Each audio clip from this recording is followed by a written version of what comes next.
살아계신 하나님 아버지, 코로나19의 갑작스런 확산으로 인해 오늘은 각 가정에서 예배를 드립니다.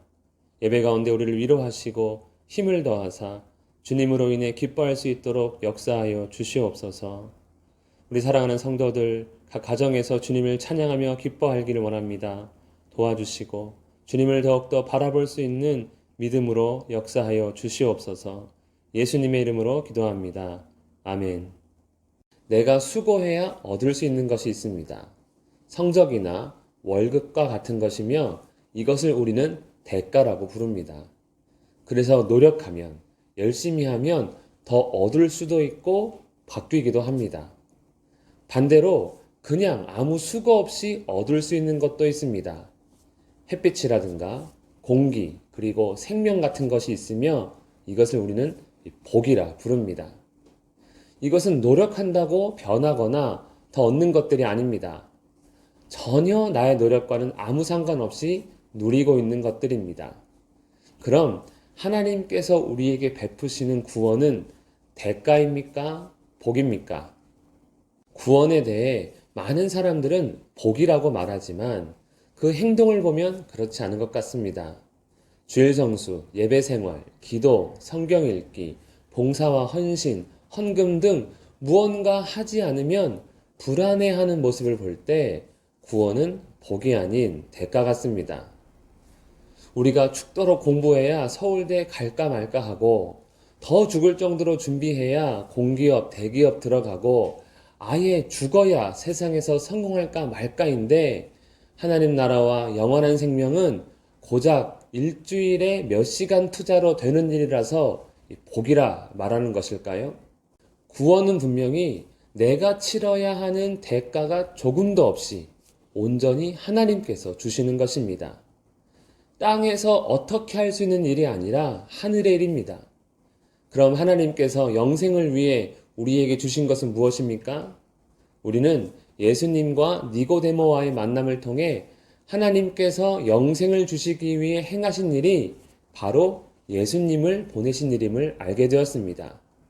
그렇기에 오직 예수님만 주목해야 합니다.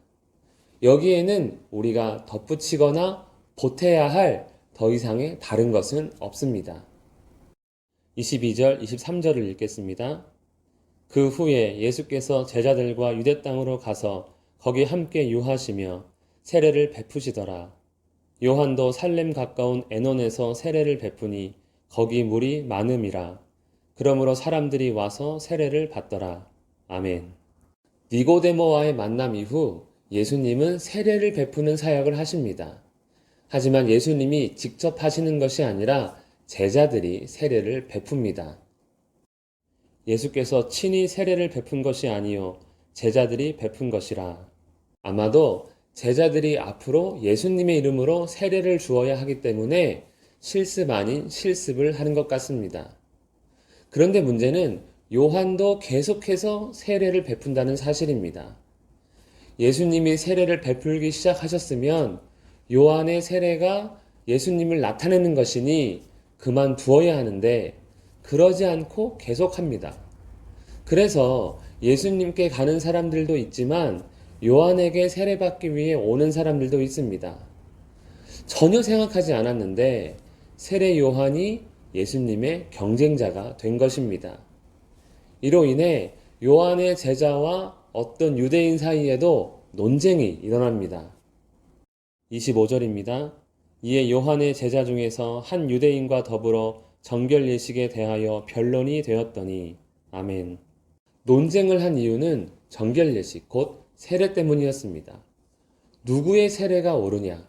누구에게 세례를 받아야 효력이 있느냐? 정결 예식의 절차와 같은 것에 대해 서로 변론을 한 것입니다. 우리도 다른 교회, 다른 목회자를 보며 변론할 때가 있습니다.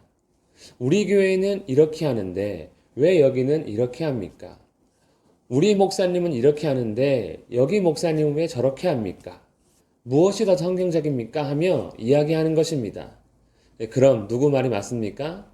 사람들이 많이 가는 교회입니까? 대부분의 이러한 변론은 맞고 틀리고의 문제가 아니라 그냥 예식, 방법의 차이일 뿐입니다. 그럼에도 자기 스승이 세례를 준 예수님에게 사람들이 많이 가니 이 요한의 제자는 기분이 나쁩니다. 그래서 스승인 요한에게 말합니다. 선생님과 함께 요단강 저편에 있더니 곧 선생님이 증언하시던 이가 세례를 베풀매 사람이 다 그에게로 가더이다.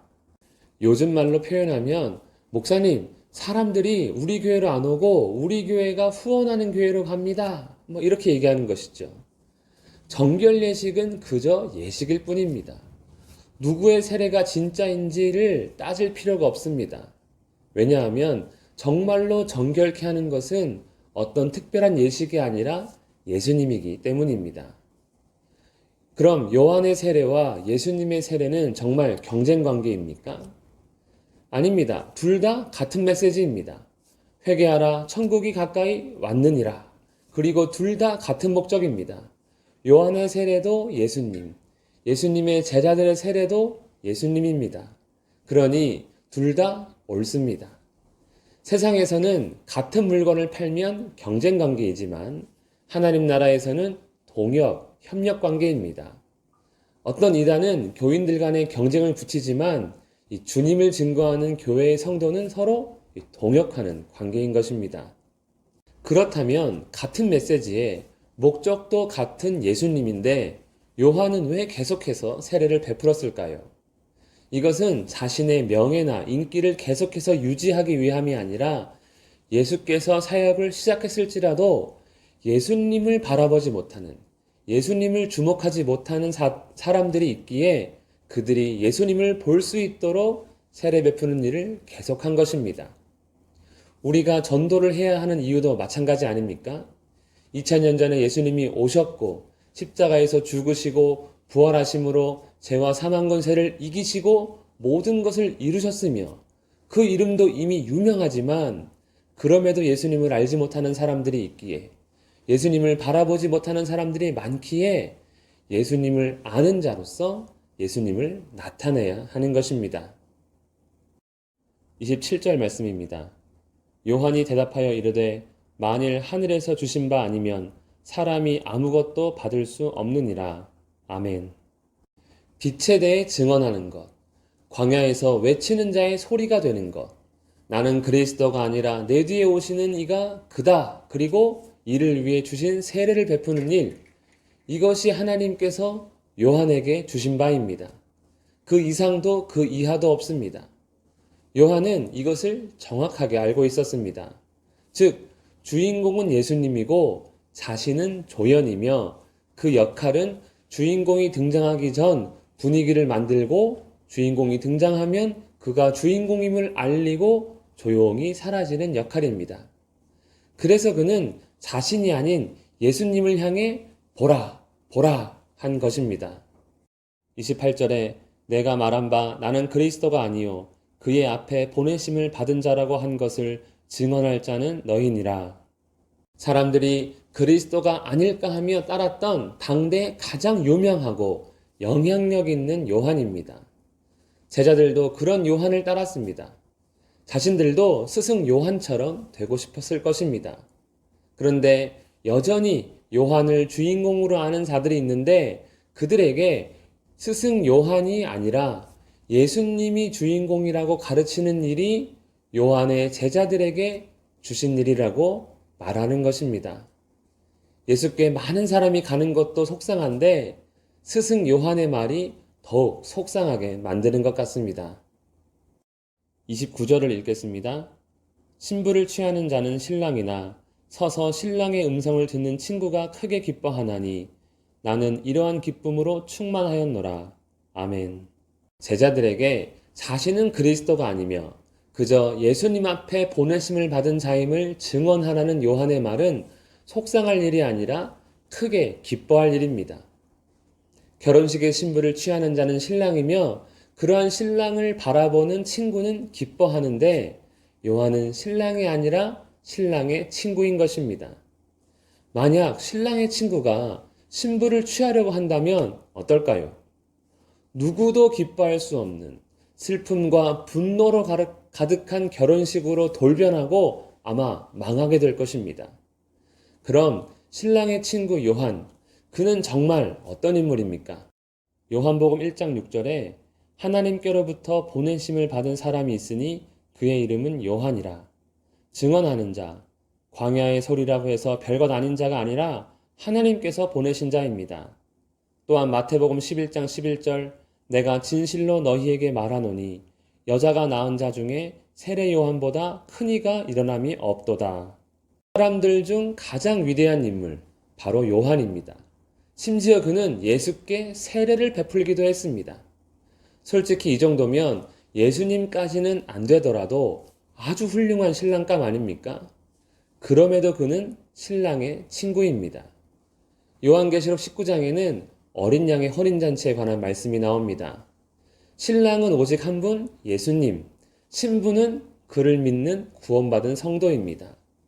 당시 세례 요한이 예수님보다 더 인기가 많고 더 영향력이 있었을지도 모릅니다. 그렇다고 해서 요한이 신랑이신 예수님보다 내가 더 낫다며 신부를 취해서는 안 됩니다. 조연이 주인공 노릇하려고 하면 그 연극은, 그 영화는 망합니다. 그렇다고 해서 조연이 주연이 됩니까? 그렇지 않습니다.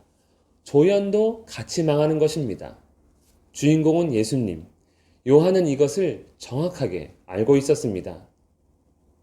그래서 30절에 그는 흥하여야 하겠고 나는 쇠하여야 하리라. 그렇다면 왜 하나님께서 보내신 요한임에도, 땅에서 가장 큰 자임에도 요한은 안 되고 예수님만 되는 것입니까? 31절, 32절 말씀입니다.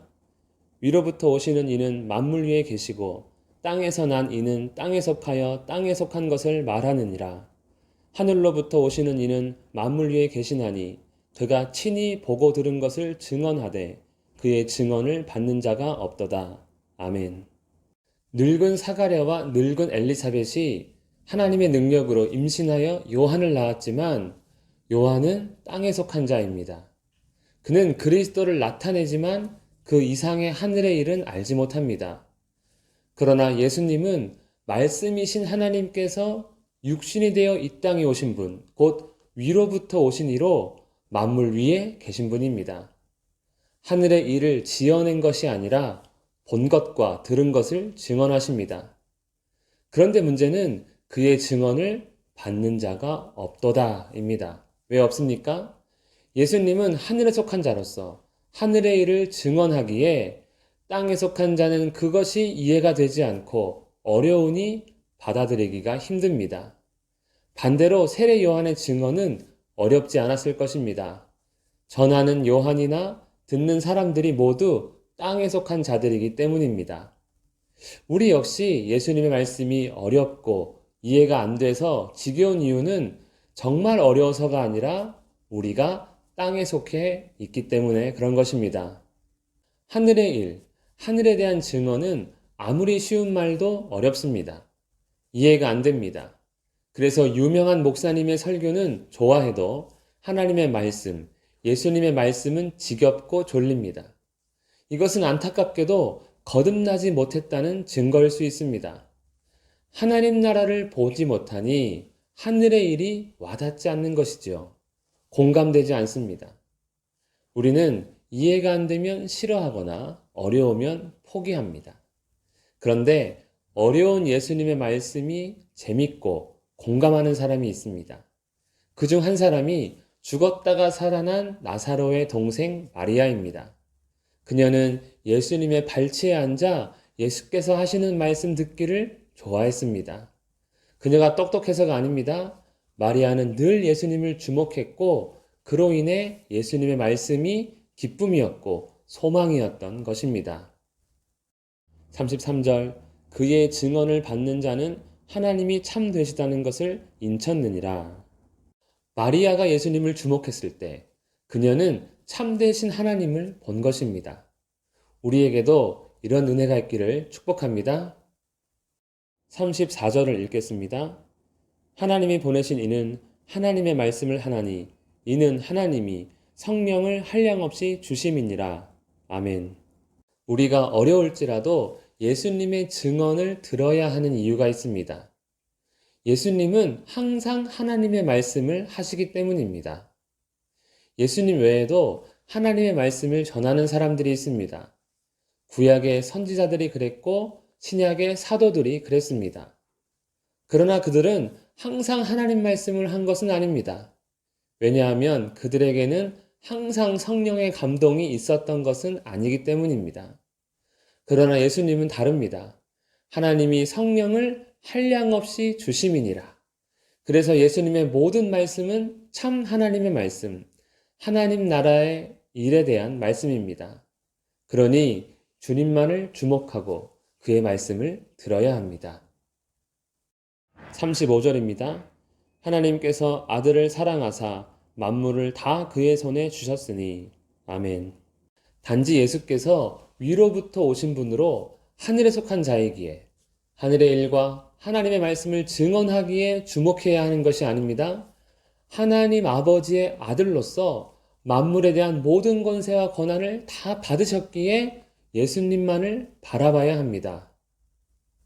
마태복음 28장 18절 하늘과 땅의 모든 권세를 내게 주셨으니. 그러므로 마지막 36절 아들을 믿는 자에게는 영생이 있고 아들에게 순종하지 아니하는 자는 영생을 보지 못하고 도리어 하나님의 진노가 그 위에 머물러 있느니라. 아멘.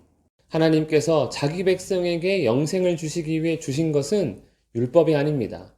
어떤 이론이나 학문도 아닙니다. 우리의 열심이나 수고를 보시고 영생을 주시는 것도 아닙니다. 이러한 사실은 니고데모를 통해 알게 되었습니다. 율법도 학문도 열심도 아니면 그럼 사람입니까? 다른 사람보다 뛰어난 사람, 다른 사람보다 탁월한 사람을 만나면 그를 주목하게 되고 그 사람에게 마음을 향하게 됩니다. 그럼에도 우리는 기억해야 합니다. 그 인기와 영향력이 하늘처럼 높아 보여도 땅에 속한 자라는 사실입니다. 우리는 땅에서 가장 큰 자, 요한을 통해 이 사실을 배운 것입니다. 내가 진실로 너희에게 말하노니 여자가 낳은 자 중에 세례 요한보다 큰 이가 일어남이 없도다. 그러나 천국에서는 극히 작은 자라도 그보다 크니라. 아멘.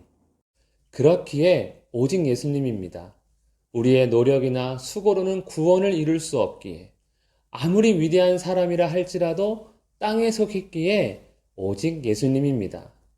하늘에서 내려오신 하늘에 대해 알고 있는 유일한 분, 그에게 하늘과 땅의 모든 권세가 있기에 그리고 우리를 거듭나게 하실 수 있는 유일한 분이시기에 오직 예수님입니다. 하나님께서 주신 바 주인공은 예수님이십니다. 예수님만을 주목하며 예수님만을 나타내는 우리 모두가 되기를 축복합니다. 기도하겠습니다. 살아계신 하나님 아버지, 오직 주님만을 바라보기를 원합니다.